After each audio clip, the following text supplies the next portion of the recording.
Good morning, dear students.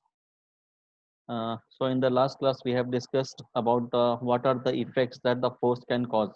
Force क्या क्या कर सकता है, उसके effects हम लोगों ने last class में पढ़े थे.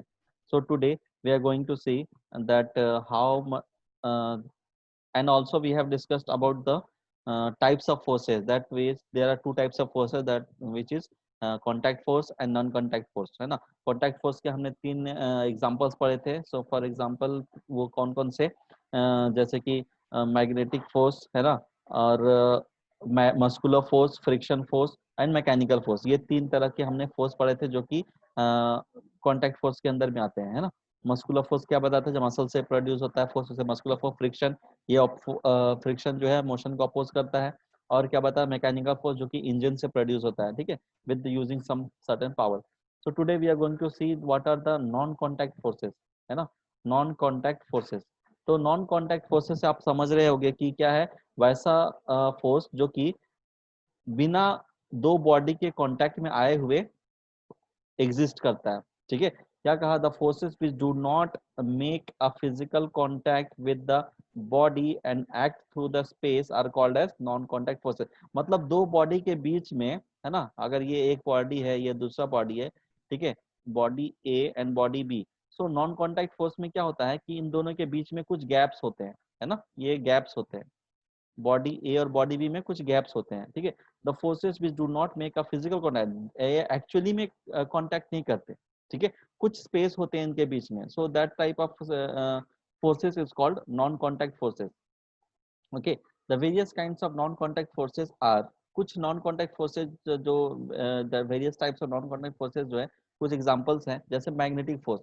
मैग्नेटिक फोर्स आपने एक्सपीरियंस किया ही होगा कि मैग्नेटिक फोर्स क्या होता है. जब दो मैग्नेट, सपोज ये दोनों ए और बी जो है वो मैग्नेट है, ठीक है, तो क्या होता है कि आप इन लोगों को जैसे ही क्लोज लाओगे, जैसे ही इसका मैग्नेटिक फील्ड के क्लोजर में आएगा, ये क्या होगा, एक दूसरे को अट्रैक्ट कर लेगा, है ना, आपके बिना कुछ फोर्स लगाए, या ये आपस में चिपक जाएंगे, है ना. सो इन दोनों के बीच में एक फोर्स एग्जिस्ट करता है, जिसे हम लोग क्या कहते हैं, मैग्नेटिक फोर्स, ठीक है. The force exerted by a magnet is called magnetic force. आपने एक्सपीरियंस किया होगा कि अगर आप कोई मैग्नेट ले लिया, उसको कोई मैग्नेटिक सब्सटेंस जैसे कि आयरन के सामने लेके गए, तो क्या होता है ना, खींचता है. एक्सपीरियंस किया होगा, खींचता है. तो उसी फोर्स जो आपको लग रहा है ना फोर्स, वो कहलाता है magnetic force. A magnet can exert force on another magnet, है ना. मैग्नेट, जो मैग्नेट होता है वो दूसरे मैग्नेट पे फोर्स एक्सर्ट करता है on the metals like iron, nickel, steel, cobalt without being a contact with them. मतलब जो मैग्नेट है वो क्या होता है कि मेटल्स, दूसरे जो मैग्नेट होता है उस पे वो कांटेक्ट करता है ना, उस पे फोर्स एक्सर्ट करता है. या फिर कुछ मैग्नेटिक मटेरियल्स, मैग्नेटिक सब्सटेंसेस जैसे कि iron, nickel, steel, cobalt, these are the magnetic substance, है ना. ये मैग्नेटिक सब्सटेंसेस है, मैग्नेटिक नहीं है बट मैग्नेटिक सब्सटेंस है, जिस पे मैग्नेट का असर पड़ता है ना. मैग्नेट इसको अपने तरफ अट्रैक्ट कर सकता है ना. So hence it is an example of non contact force. Correct है. as you have already discussed in earlier classes, the like poles of the magnet repel each other, सही है, each other and make unlike poles attract each other. Thus this attraction or repulsion can be compared as the form of pull or push, ठीक है. तो ऐसा भी तो होता है ना कि अगर मान लो कि एक मैग्नेट लाया यहाँ पे, है ना, ये नॉर्थ पोल है, ये साउथ पोल है, ठीक है, और यहाँ पे एक मैग्नेट लेके आ गए जिसमें ये नॉर्थ पोल है और ये साउथ पोल है, ठीक है. तो क्या होगा, यहाँ पे रिपल्शन होगा, दूर भागेगा, है ना, रिपल्शन होगा, ये इधर भागेगा और ये इधर भागेगा, ठीक है. तो इसमें भी तो आपको क्या पुश हुआ ना, पुश हो गया दोनों तरफ से.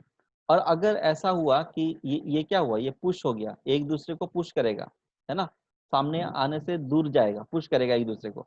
लेकिन अगर इस तरह से हुआ, अगर यहाँ पे आपको नॉर्थ है, ये साउथ पोल है, ठीक है, तो और यहाँ पे अगर आपने साउथ पोल लगा दिया और नॉर्थ पोल, तो अनलाइक चार्जेस क्या होता है, अनलाइक पोल्स क्या होते हैं, दैट अट्रैक्ट्स ईच अदर. तो ये क्या करेंगे, एक दूसरे की तरफ जाएंगे, है ना. इट विल पुल, ये एक दूसरे को पुल करेंगे. सो यहाँ पे क्या होगा, पुल, ठीक है. तो एक तरह से पुल और पुश हो रहा है ना. So that is the example of force, that is the definition of force. कोई भी पुल और पुश जो होता है, that is the force. Okay. So यहाँ पे देखो यू शेप मैग्नेट है, जिसमें कि ये आपको क्या है, मैग्नेट है और ये आयरन फिलिंग्स है, ठीक है. तो ये जो आयरन फिलिंग्स को अट्रैक्ट कर रहा है वही बता रहा है, ठीक है, मैग्नेटिक फोर्स कैसे एग्जर्ट करता है. Okay. Now the second is electrostatic force. Electrostatic force क्या होता है ना. देखो, the force exerted by a charged body on another charged body or uncharged body is known as electrostatic force. Charges can attract or repel each other like magnets. ठीक है, मतलब कि कहने का इलेक्ट्रोस्टैटिक फोर्स जो होता है वो एक चार्ज बॉडी होता है और दूसरा अनचार्ज बॉडी होता है, या फिर या होता है कि जैसे मान लो कि एक चार्ज बॉडी है ना, सिमिलरली एक चार्ज बॉडी एक मैग्नेट की तरह ही बिहेव करता है। ये चार्ज्ड हो गया, ठीक है, चार्ज्ड है, ये चार्ज्ड है, ठीक है, और दूसरा जो है कोई एक बॉडी है जो कि अनचार्ज्ड है, या फिर ये भी चार्ज है, ठीक है, ये भी चार्ज है। तो चार्ज में भी आपको पॉजिटिव नेगेटिव होता है, ठीक है, ये जब अनचार्ज रहेगा तो क्या होगा, इसको अट्रैक्ट करेगा, ठीक है। अगर वही देख लो, एक अगर मान लो ये चार्ज बॉडी है, चार्ज्ड है, ठीक है, और यहाँ पे भी एक चार्ज बॉडी रख दिया, ठीक है, दोनों चार्ज बॉडी है, तो ये डिपेंड करता है कि ये अट्रैक्ट करेगा या रिपेल करेगा, है ना। क्योंकि अगर ये मान लो कि इसका ये पॉजिटिवली चार्ज है और ये पॉजिटिवली चार्ज है, तो क्या होगा, सेम चार्ज है तो like charges repel each other. अगर सेम चार्ज रहा बॉडी में तो क्या होगा, रिपेल करेगा। और वही अगर यहाँ पे पॉजिटिव है और ये नेगेटिव है, ठीक है, कोई एक इसमें से नेगेटिव है, तो क्या होगा, अट्रैक्ट करेगा, है ना। ये देखो नेगेटिव है तो क्या होगा, ये अट्रैक्ट करेगा। क्लियर है, पॉजिटिव नेगेटिव रहा तो अट्रैक्ट होगा, लेकिन पॉजिटिव पॉजिटिव रहा या नेगेटिव नेगेटिव रहा तो रिपेल करेगा। ओके, तो यही है आपका इलेक्ट्रोस्टैटिक फोर्स। इसका एग्जांपल देख लो, व्हेन वी रब अ कॉम्ब और a scale on dry hair. क्या करते हो आप, एक्सपीरियंस किए होगे कि कोई भी स्केल ले लो या कॉम्ब ले लो या पेन ले लो, है ना, अपने बाल में रगड़ो, है ना, ड्राई ड्राई हेयर में रगड़ो, तो क्या होता है, वो चार्ज हो जाता है, इट गेट्स चार्ज। और फिर क्या करने लगता है, आप उसको अगर पेपर पे चिपकाते हो, पेपर के क्लोज लाते हो, तो पेपर उस पर चिपक जाता है। जस्ट इमेजिन, आप उसको एक बार एक्सपीरियंस करके देख लेना घर पे, ठीक है। क्या करना, पेन लाना या फिर कोई भी स्केल या फिर कंघी, उसको बाल में इस तरह से घिसना और उसके बाद फिर उसको पेपर से चिपकाना। You will see that the paper sticks to it, वो उससे चिपक जाता है, ठीक है। Tiny pieces of paper gets attracted to it due to the electrostatic force exerted by the comb or the scale without touching the piece of paper. वो बिना touch किए हुए ही उसको खींच लेता है कुछ दूरी पे। सपोज इतना दूर पे अगर इतना स्पेस रहेगा, बाकी इतना स्पेस है ना, तो क्या होता है, वो टच कर जाएगा, वो खींच लेगा अपने तरफ, ठीक है। वो भी इलेक्ट्रोस्टैटिक फोर्स है, उसमें भी नॉन कॉन्टैक्ट फोर्स होता है, ठीक है। चलो आगे पढ़ते हैं ग्रेविटेशनल फोर्स के बारे में। तो ग्रेविटेशनल फोर्स क्या होता है, द ग्रेविटेशनल फोर्स तो आपने एक्सपीरियंस किया होगा ना, the force exerted by the earth या ग्रेविटी, है ना। क्या होता है, अर्थ अपने तरफ कोई भी चीज को अपने तरफ खींचता है।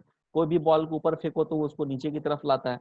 तो अर्थ जो उसको खींच रहा है, तो एक तरह से वो अर्थ जो है बड़ा सा मैग्नेट की तरह एक्ट करता है, और कोई भी ऑब्जेक्ट जो है वो मैग्नेटिक सब्सटेंस की तरह से एक्ट करता है ना। जो कोई भी आप चीज ऊपर फेंकोगे, whether it is magnetic non magnetic, earth उसको हमेशा नीचे की ओर खींचता है, ठीक है। उसी को कहते हैं ग्रेविटेशनल फोर्स, ठीक है। देखो पढ़ते हैं इसके बारे में। Gravitational force is the force with which any two masses और object pull each other. Any two masses pull each other मतलब कि ये वैसा फोर्स होता है जिससे कि दो मास आपस में एक दूसरे को खींचते हैं। We can only feel it when an object is trying to pull us has a significant mass. For example, we can feel the gravitational force of the earth because it is very big, whereas we cannot feel the pull exerted by the chair because it has mass is insufficient to apply enough gravitational force. ऐसा नहीं है कि जो gravitational force जो होता है वो सिर्फ अर्थ के पास होता है, नहीं, किसी के पास भी हो सकता है ना। कोई भी दो बॉडी आप पकड़ लो, आपके आसपास कितनी भी दो बॉडी, आप हो या फिर आपके दोस्त हो गए, तो आप दोनों के बीच में भी एक ग्रेविटेशनल फोर्स ऑफ अट्रैक्शन है, जो कि आप पढ़ेंगे 9 क्लास में जाके, ठीक है, ग्रेविटेशनल फोर्स ऑफ अट्रैक्शन। तो उसमें भी है, लेकिन क्या है ना, हम लोग का मास उतना इफेक्टिव नहीं है जो कि हम लोग उस ग्रेविटेशनल फोर्स को एक्सपीरियंस कर सके, है ना। क्योंकि हमारा जो अर्थ है और हम लोग हैं, हम लोग का मास और अर्थ के मास है बहुत ही ज्यादा डिफरेंस है, ठीक है, बहुत ही ज्यादा डिफरेंस है, जिसकी वजह से हम ग्रेविटेशनल फोर्स को एक्सपीरियंस कर सकते हैं, उसको महसूस कर सकते हैं, ठीक है। बट अगर आप हैं और सामने आपका कोई टेबल रखा है, चेयर रखा है, तो आप दोनों के बीच में जो ग्रेविटेशनल फोर्स ऑफ अट्रैक्शन है वो नहीं कर पाओगे, क्योंकि मास का डिफरेंस ज्यादा नहीं है, ठीक है। चलिए आगे बढ़ते हैं। Thus, for gravitational force to be obvious between two objects, the mass of at least one object must be large enough. मतलब क्या, ग्रेविटेशनल फोर्स एक दूसरे के बीच में एग्जर्ट करने से पहले क्या होना चाहिए कि दोनों में से कोई एक बॉडी का मास बहुत ही ज्यादा हाई होना चाहिए, बहुत ज्यादा होना चाहिए, very large, it should be very large, ठीक है। The gravitational force has a lots of significance, significance मतलब एडवांटेजेस है हमारे लाइफ में, बहुत ज्यादा वो इंपॉर्टेंस रखता है। कैसे? It keeps us bound to earth, हमें अर्थ से जोड़े हुए रखता है। ऐसा तो नहीं है ना कि हम लोग उड़ रहे हैं कहीं पे, है ना, आप उछले तो फिर वापस जमीन पे आए नहीं, है ना। तो ये ग्रेविटी जो है, ग्रेविटेशनल फोर्स जो है वो अर्थ से हमें चिपका के रखता है, ठीक है। The weight of an object on the earth is gravitational force of the earth acting. हम लोग का जो वेट है, जैसे मान लो 50 kg 60 kg, है ना, तो वो एक्चुअली वेट जो है वो हम लोग का ग्रेविटेशनल फोर्स है, उसे हम ग्रेविटेशनल फोर्स कहते हैं, है ना, ग्रेविटेशनल फोर्स कहते हैं। तो वही उसी को कहते हैं क्या, जो वेट हम लोग ये मेजर करते हैं ना, वेट न्यूटन में होता है, ठीक है, तो वो that is the gravitational force. Okay, the earth revolves around the sun and moon revolves around the earth because of gravitational force. तो अर्थ और ग्रेविटी, जैसे कि मान लो कि ये अर्थ है ना, और यहाँ पे आपका मून ठीक है, तो अर्थ और मून में भी सिग्निफिकेंट मास का डिफरेंस है ना, तो इन दोनों के बीच में क्या है ना, ग्रेविटेशनल फोर्स है, जिसके वजह से ये इसके तरफ रोटेट करता है ना, रोटेट करता है। सिमिलरली ये मान लो कि अर्थ है, दिस इज अर्थ, ये मून, ठीक है, और यहाँ पे सन है, मान लो बहुत दूर पे सन है, बड़ा है ना सन, तो सन और अर्थ के बीच में भी ग्रेविटेशनल फोर्स है, सन और अर्थ के बीच में भी ग्रेविटेशनल फोर्स है, जिसकी वजह से ये अर्थ जो है ये इसके अराउंड, सन के अराउंड रिवोल्यूशन करता है या रोटेशन करता है, जो भी कह लो, ठीक है। आगे देखो ग्रेविटी क्या है, ग्रेविटी क्या है, gravity is the force with which the earth attracts objects towards the, gravity क्या है, it is the force with which the earth attracts the body to itself. कोई भी बॉडी को जिस फोर्स से अर्थ अपने तरफ खींचता है उसे कहते हैं हम लोग क्या, ग्रेविटी। ओके, ग्रेविटी कहते हैं। For example a ball thrown upwards always comes down, water begins to flow downwards as soon as we open a tap. मतलब क्या होता है ना, वाटर हमेशा हाई हाई हाइट से लो हाइट की तरफ बहता है, ठीक है। A ripe fruit from the tree falls down, when we jump up you come down, so these are some examples of gravitational force, है ना, कि आप जो भी चीज ऊपर जाएगा उसको अर्थ अपनी तरफ खींचता है। ओके, तो gravitational force always attracts the objects where the magnets and electrostatic forces में कॉज रिपल्शन टू, है ना। ग्रेविटेशनल फोर्स जो होता है वो क्या होता है, हमेशा ऑब्जेक्ट्स को अट्रैक्ट करता है, gravitational force always attracts, but ये कभी रिपेल नहीं करता है। ग्रेविटेशनल फोर्स कभी रिपेल नहीं करता है कि अगर कोई बॉडी है तो उसको फेंक रहा है ऊपर, ऐसा कभी नहीं होगा, ये हमेशा अट्रैक्ट ही करेगा बॉडी को कोई भी सिचुएशन में, ठीक है। लेकिन जो इलेक्ट्रोस्टैटिक फोर्स होता है और मैग्नेटिक फोर्स होता है वो क्या होता है, अट्रैक्ट भी करता है और रिपेल भी करता है। ओके, ये मेन डिफरेंस है इन दोनों के बीच में। सो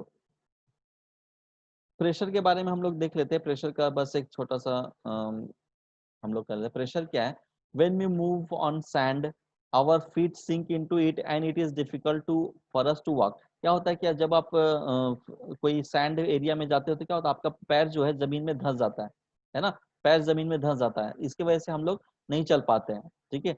अ camel which is heavier than us can walk on easily, why, this is because camel has a broad feet, उसका जो फीट है ना वो चौड़ा है थोड़ा, है ना, फीट जो होता है उसका पैर का चौड़ा होता है, और हम लोग का क्या है, इस तरह से पतला है ना, इस तरह से पतला है, जो भी है पैर पैर दिख रहा है ना ये, ठीक है, इस तरह से पतला है, तो ये क्या होता है आसानी से जमीन के अंदर घुस जाता है, लेकिन ये जो है थोड़ा चौड़ा रहता है कैमल का फीट, जिसकी वजह से वो धंसता नहीं है, ठीक है।